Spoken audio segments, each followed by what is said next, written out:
हमें पता है कि एक स्फीयर मतलब कि गोलक, उसका जो सरफेस एरिया होता है वो होता है 4 इंटू पाई इंटू उसका जो रेडियस है उसका स्क्वायर।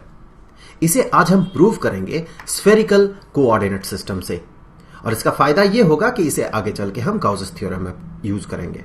तो फिलहाल अपना कंसंट्रेशन यहीं पर रहेगा कि एक स्फीयर का एरिया को हम इस सिस्टम से, स्फेरिकल कोऑर्डिनेट सिस्टम से कैसे पता करेंगे।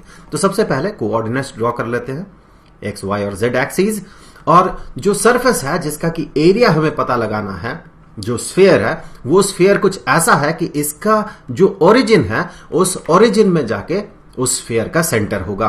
तो वो स्फीयर कुछ ऐसा है। तो आप कह सकते हैं कि यहां पर इसका जो सेंटर है वो सेंटर यहां पर है। अब हमें इसका पूरा का पूरा एरिया पता करना है। हम क्या करेंगे, सबसे पहले देखिए ये बहुत सारे छोटे छोटे टुकड़ों में बटा हुआ है, जैसा कि यहां पर एक रीजन आपको दिख रहा है, ये एक रीजन आपको दिख रहा है, ऐसे बहुत सारे छोटे छोटे रीजन्स में हमने इसे तोड़ लिया। ये इनफाइनाइटेसिमल एरिया है, ये जो सरफेस है ये बहुत छोटा है, लेकिन हमें सब कुछ समझ में आया इसीलिए इसे बड़ा ड्रॉ किया गया। मतलब इसका विड्थ जो है ये नेग्लिजिबली स्मॉल है, और इसका ये जो हाइट है, अब जो भी कह ले इसे, ये भी नेग्लिजिबली स्मॉल है। तो सब इसका बहुत छोटा है। और हम क्या करेंगे फिर, इसका एक छोटा सा रीजन का एरिया पता करेंगे और बाद में चल के हम उसे इंटीग्रेट कर देंगे। तो सबसे पहले इस छोटा सा जो रीजन है उसका जो एरिया है वो पता करेंगे। उससे पहले यहां पर देख ले कि ये जो रेडियस है, ये रेडियस हमें पता होना होगा। ये जो स्फीयर है इसका रेडियस कितना है, तो इसका रेडियस हम कुछ ऐसा मान सकते हैं यहां से लेके यहां तक, और वो रेडियस है r। मैं इसे फिर से ड्रॉ कर लूंगा ये कोऑर्डिनेट एक्सिस को। सबसे पहले तो ये z एक्सिस है और ये हो गया y एक्सिस, कुछ ऐसे मैं उसी के हिसाब से ड्रॉ कर रहा हूं जैसा पिछला फिगर में ड्रॉ किया हुआ है। और ये हो गया x एक्सिस, ये x एक्सिस है। अब क्या है, हमें एक छोटा सा रीजन कंसीडर करना। उससे पहले ये जो रेडियस हमने यहां पर ड्रॉ किया उसे ड्रॉ कर लेते हैं। तो वो कुछ ऐसा, सो रेडियस r। अब क्या करना है, यहां एक्सिस लिख लेते हैं, यहां x एक्सिस, ये y एक्सिस और ये z एक्सिस। जैसा कि हमें पता है कि स्फेरिकल कोऑर्डिनेट सिस्टम में जब हम इसे रिप्रेजेंट करेंगे तो हम करते क्या है, सबसे पहले हम जो करते हैं वो ये कि हम एक परपेंडिकुलर ड्रॉप करते हैं। यहां से इस पॉइंट से एक परपेंडिकुलर ड्रॉप करेंगे। सो हमने कर दिया परपेंडिकुलर ड्रॉप यहां पर इस प्लेन में, XY प्लेन में, और फिर हम इसे ऐसे जोड़ देते हैं। तो यहां x एक्सिस के साथ ये जो एंगल बनाता है, इस एंगल को हम कहते हैं एजीमुथल एंगल, और इसे हम रिप्रेजेंट करते हैं फाई से। और ये z एक्सिस के साथ यहां पर जो एंगल बना रहा है, इस एंगल को हम कहते हैं पोलर एंगल, और इसे हम रिप्रेजेंट करते हैं थीटा से। यहां पर हमने ये जो पॉइंट है इसे हमने रिप्रेजेंट कर दिया। हम कैसे रिप्रेजेंट करेंगे इसे, इस पॉइंट को रिप्रेजेंट किया जाता है r, थीटा, फाई से, जो फिजिक्स के कन्वेंशन के हिसाब से। अब क्या करना है, अब ये जो सेक्शन है, ये जो छोटा सा एरिया है, इसे हम ड्रॉ कर लेते हैं। इसे थोड़ा और बड़ा ड्रॉ करते हैं ताकि बेहतर समझ में आए। तो ये कुछ ऐसा हमने कर लिया, उस सेक्शन को ड्रॉ। तो ये जो है, ये इसे हम विड्थ मान सकते हैं और इसे हम हाइट मान सकते हैं। ये इतना छोटा है कि आप इन दोनों को स्ट्रेट लाइन की तरह मान सकते हैं। तो हम अगर इसका विड्थ पता कर ले, यहां से ये वाला विड्थ जो है इसे पता कर ले, या हाइट जो भी कह लें आप, इसे अगर पता कर ले, फिर हम इसे पता करेंगे और दोनों को कर देंगे मल्टीप्लाई, तो ये वाला एरिया हमें पता चल जाएगा। आप ध्यान से देखें, ये जो है ये एक आर्क है, और आप कह सकते हैं कि ये जो रेडियस है इसी को ऐसे घुमाते हुए हमें ये आर्क मिलेगा। तो फिर यहां से हम इस एंगल को एक नाम दे देते हैं, और ये बहुत छोटा एक एंगल होगा। सो ये हो गया डी थीटा। देखिए थीटा के साथ है, थीटा इस तरह से बढ़ रहा है, उसी डायरेक्शन में ये भी बढ़ रहा है, तो ये डी थीटा। हम कह सकते हैं कि ये जो है, ये आर्क जो है, ये कितना होगा, हमें पता है आर्क क्या होता है। आर्क बराबर होता है रेडियस और वो जितना एंगल सबटेंड कर रहा उसका प्रोडक्ट। दैट मीन ये हो जाएगा r इंटू डी थीटा। तो हमने इसे पता कर लिया। अब आगे हमें पता करना है इसे, यहां पर देखिए हम इसे कैसे पता करेंगे। ये अगर एक आर्क है तो किस सर्कुलर पार्ट का आर्क है ये वाला तो बड़ा आसान था। आप अगर इसे रेडियस मानते हैं तो आप एक सर्कुलर पाथ में ऐसे घूमे तो आप इस कर्व्ड लाइन को फॉलो करेंगे, तो आप कह सकते हैं ये जो पार्ट है, ये जो आर्क आपको दिख रहा है जो कि हमने यहां पर ड्रॉ किया है, वो किस सर्कल का पार्ट है?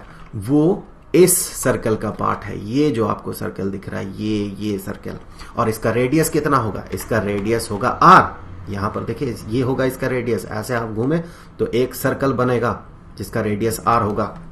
तो यहां तो कोई दिक्कत नहीं था, लेकिन अब इसे जब हम कंसीडर करेंगे, ये एक ऐसा आर्क है जो कि एक ऐसा सर्कल का पार्ट है। वो सर्कल मैं पहले यहां दिखा देता हूं, ये इस हिस्से की बात हो रही है, तो फिर हम कह सकते हैं ये इस सर्कल का पार्ट है, ये वाला जो सर्कल आपको दिख रहा है यहां पर। सो ये जो सर्कल है इसके लिए रेडियस आर नहीं होगा, इसके लिए रेडियस कुछ ऐसा होगा, ये होगा इसका रेडियस। ये आपको एक्स वाई प्लेन के पैरेलल एक लाइन ड्रॉ करना है, जेड एक्सिस के साथ मिलाना है। तो यहां से देखिए अगर आप ऐसे घूमते हैं तो एक सर्कुलर पाथ में घूमेंगे। यहां पर मैं फिर से ड्रॉ कर लेता हूं, यहां पर ये आप ऐसे मिला ले जेड एक्सिस के साथ, तो यहां से अगर आप घूमते हैं ऐसे तो आपको ये वाला सर्कल मिलेगा। दैट मीन कि यहां पर ये आर नहीं होगा रेडियस, बल्कि ये जो लेंथ है ये होगा अब इसका रेडियस। इसे कैलकुलेट कर लेते हैं। कैसे कैलकुलेट करेंगे? यहां से यहां तक आर, ये 90 डिग्री और ये थीटा, तो आप इजीली कैलकुलेट कर सकते हैं कि ये बराबर हो जाएगा are into sine of theta. अब देखिए इस आर्क को आप यहां से घूमते हुए यहां तक पहुंचे तो आपको ये मिला लास्ट पॉइंट इसका। तो ये एंगल, इसे आप क्या कंसीडर करेंगे? देखिए इस डायरेक्शन में जो हम घूम रहे हैं, किसके साथ हम घूम रहे हैं? हम इस फाई के डायरेक्शन में घूम रहे हैं। दैट मीन इसे अगर हम प्रोजेक्ट करके नीचे लाते हैं, यहां पर ऐसे, यहां पर ऐसे, और ये कुछ ऐसे प्रोजेक्टेड होगा, तो वो जो आर्क होगा वो कुछ ऐसा होगा, ऐसे घूमते हुए यहां तक पहुंचे तो आपको वो आर्क मिलेगा। तो ये एंगल ये बराबर होगा इस एंगल के। तो इस एंगल को आप क्या नाम देंगे? ये होगा डी फाई, क्योंकि फाई के डायरेक्शन में हम आगे बढ़ रहे हैं, तो इसे हमने नाम दे दिया डी फाई। अब देखें ये क्या होगा फिर? ये जो आर्क है ये किसके बराबर हो जाएगा? Are into sine of theta, इसका रेडियस, और ये कितना एंगल सबटेंड कर रहा है? D phi. तो यहां से हम कहेंगे ये हो जाएगा R sine of theta into D phi. तो जब इसका एरिया हम पता लगाएंगे, सो इसका टोटल एरिया जो होगा, छोटा सा एरिया होगा, सो हम इसे डी ए नाम देंगे। सो यहां से कह ले कि ये जो डी ए है ये बराबर हो जाएगा are into sine of theta into D phi into, ये तो हो गया इसका विड्थ, और इसका हाइट देखें यहां से r into d theta, so r into d theta. So इसे आप अरेंज कर सकते हैं, आप लिख सकते हैं r squared into sine of theta d theta into D phi.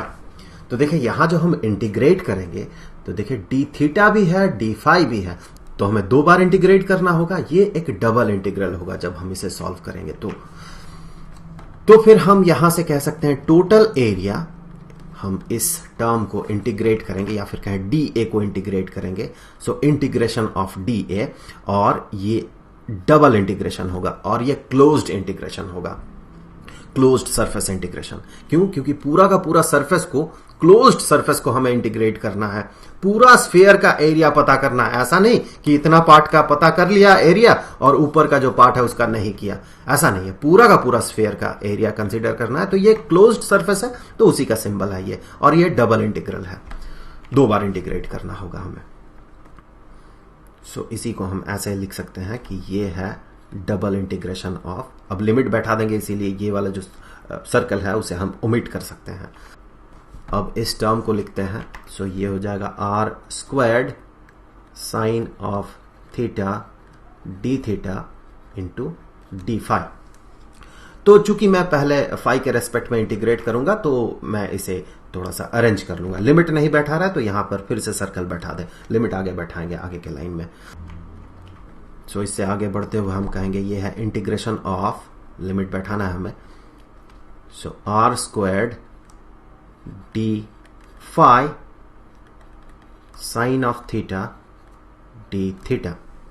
तो यहां से देखें ये आर स्क्वायर्ड जो है ये तो कांस्टेंट टर्म है, ये तो आर कांस्टेंट है, एक स्फीयर के लिए ये तो सेम होगा हमेशा, ये ना तो थीटा पे डिपेंड करेगा ना ही फाई पे डिपेंड करेगा, तो इसे इंटीग्रल के बाहर ले जाते हैं। सो हमने भेज दिया इसे इंटीग्रल के बाहर, आर स्क्वायर्ड चला गया बाहर। सो सबसे पहले हम इंटीग्रेट करने वाले हैं डी फाई को। सो ये जो सेक्शन है इसे हम पहले सॉल्व करेंगे, उसके बाद इसका जो भी आउटकम होगा उसे यहां पर रखेंगे और अंततः इसे हम सॉल्व करेंगे। तो देखें ये जो अंदर वाला इंटीग्रल है, ये वाला जो है ये किसके लिए है, ये फाई के लिए है। फाई का लिमिट क्या होगा, लोअर लिमिट से लेके अपर लिमिट तक। अगर आपको इस पूरे पट्टी को यहां पर आप देखें ये जो छोटा सा एरिया बन रहा था इनफाइनाइटेसिमल एरिया, अगर हम ऐसे घूमते हुए आगे बढ़ते हुए पूरा एक चक्कर लगा लेते हैं तो कितना एरिया हम कवर कर लेंगे। इससे थोड़ा आगे बढ़ेंगे तो ये भी कवर हो जाएगा, फिर ये कवर होगा, फिर ये, इस तरह से हम इस पूरे पट्टी को जो है इसे हम कवर कर लेंगे। पूरा पट्टी को अगर कवर करना है तो हमें यहां से लेके पूरा ऐसे एक बार घूम जाना होगा। तो यहां लिमिट जो होगा इसका ये होगा 0 to 2 पाई, 360 डिग्री घूमेगा, 360 degree is equal to 2 pi. सो यहां जो लिमिट हम बैठाएंगे वो होगा 0 to 2 पाई। अब क्या है, ये दूसरा वाला पार्ट भी देख लेते हैं। अगला जो इंटीग्रेशन होगा वो तो थीटा के रेस्पेक्ट में होगा। अब देखें थीटा कहां से कहां तक, हमने सबसे पहले इस पट्टी को कर लिया कवर। ऐसे बहुत सारे पट्टी है, ऐसे बहुत सारे, यहां भी एक लेयर है, यहां भी एक लेयर है, यहां भी एक लेयर है, यहां भी है, यहां भी है, यहां भी है, बहुत सारे लेयर्स हैं। तो अब सारे लेयर्स को अगर कवर करना है तब जाके ऐसा पूरा स्फीयर जो है ये कंप्लीट हो जाएगा, उसे पूरा कवर कर लेंगे। तो सबसे पहले इस पट्टी से शुरू करते हैं।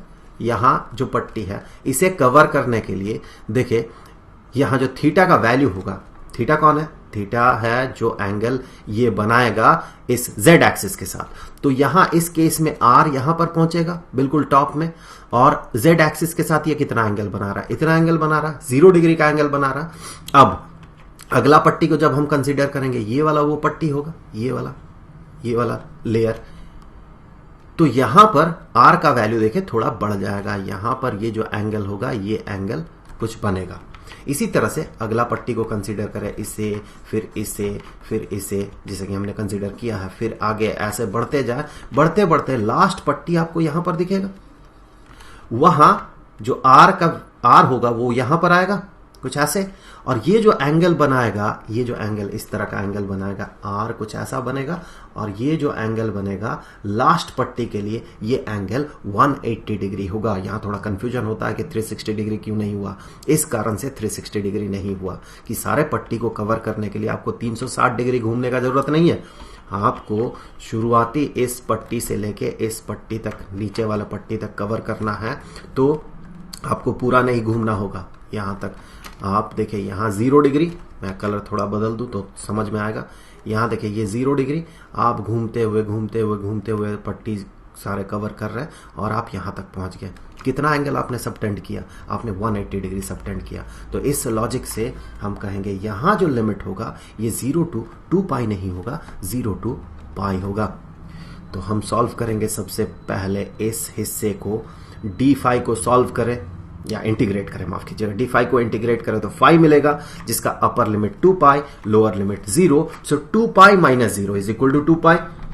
सो हम इसे ऐसे लिखेंगे आर स्क्वायर्ड इंटीग्रेशन ऑफ, इसका वैल्यू कितना होगा, इसका वैल्यू होगा 2 पाई, मैं यहां पर लिख देता हूं। So integration of d phi 0 to 2 pi इसका लिमिट, इसे सॉल्व करें तो आपको मिलेगा फाई, और 0 to 2 पाई इसका लिमिट, वैल्यूज बैठाएं, अपर लिमिट में 2 पाई माइनस लोअर लिमिट का 0। So 2 pi minus 0 is equal to 2 pi. So ऐसे हम कह सकते हैं कि ये जो होगा ये 2 पाई होगा। कौन, ये डी फाई को जब हम इंटीग्रेट करेंगे तब। अब ये वाला हिस्सा इसे भी लिख लेते हैं, सो इनटू साइन ऑफ थीटा और डी थीटा। इसका लिमिट क्या था? 0 to पाई था, सो 0 to पाई। अब 2 पाई को बाहर ले जाएं, 2 पाई तो कांस्टेंट टर्म है, इसे बाहर लेके चले जाएं और यहां होगा आर स्क्वायर्ड इंटू 2 पाई और integration of sine of theta d theta और लिमिट 0 से लेके pi. Sine of theta d theta इसे इंटीग्रेट करें तो हमें मिलेगा negative cosine of theta, so r squared into 2 pi और into negative of cosine of theta और लिमिट में 0 to पाई। सो हमें क्या करना है? सबसे पहले यहां अपर लिमिट को पुट करना है थीटा के जगह पाई और फिर लोअर लिमिट को पुट करना है। इसे थोड़ा कन्वीनियंट बनाने के लिए हम क्या करते हैं, लिमिट्स को चेंज कर सकते हैं और यहां नेगेटिव साइन को हटा सकते हैं। आप अगर प्रोफिशिएंट होंगे तो आप ये कर सकते हैं। फिलहाल तो मैं ये नहीं करूंगा, फिलहाल मैं थोड़ा स्टेप बढ़ा के ही लिखूंगा आर स्क्वायर्ड इंटू 2 पाई और सबसे पहले negative cosine of theta, so negative cosine of upper limit minus negative cosine of lower limit 0। आप इसे इवैल्यूएट करें, सो आप पाएंगे ये होगा r squared into 2 pi into negative cosine of pi. सबसे पहले देखें cosine of pi is equal to negative 1, so negative 1, so that is positive 1 minus cosine of 0, ये जो है ये होता है 1 और negative cosine of 0 is equal to -1, so -1, ये वाला माइनस यहां पर, सो इसे इवैल्यूएट करें, ये 2 बन जाएगा माइनस -1, सो +1 या +1, सो ये बन गया 2। तो यहां से आगे हम कहेंगे ये बराबर होगा r squared into 2 pi into 2 के। और देखिए ये क्या बन गया 4 into pi into r squared. तो इस तरह से स्फेरिकल कोऑर्डिनेट सिस्टम को यूज करते हुए हम ये प्रूव कर सकते हैं कि एरिया जो है एक स्फीयर का वो बराबर होता है 4 इंटू पाई इंटू उसका रेडियस के स्क्वायर के। साथ ही में हमने ये भी प्रूव किया है कि अगर कोई भी स्फीयर का हम स्मॉल एरिया कंसीडर करते हैं तो वो एरिया बराबर होता है r square sine theta d theta T5 और हमें ये याद रखना है। Thank you.